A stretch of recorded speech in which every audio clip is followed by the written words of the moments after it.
গোপাল ছিলেন খুব যাত্রাপ্রেমী, যাত্রা দেখতে খুব ভালোবাসেন, সে রাত জেগেই হোক বা দিনে।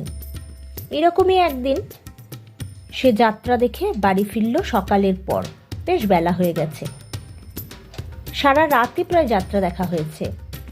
শরীর খুব ক্লান্ত, এসেই শুয়ে পড়ল, কোনো দিকে তাকালো না। বলা বাহুল্য, গোপাল আবার ঘুমাতেও খুব ভালোবাসত। তার গিন্নি এসে বললে, কি গো, সেই কখন থেকে ঘুমাচ্ছ? বেলা পড়ে সন্ধে হয়ে গেল, ওঠো এবার।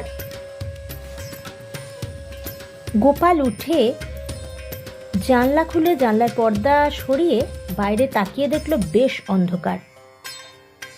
আবার সে মটকা মেরে শুয়ে পড়ে বলল, কি যে বলো গিন্নি, সবেতে সন্ধে হলো, এখন রাত বাকি, এখন তো ওঠার কোনো প্রশ্নই নেই।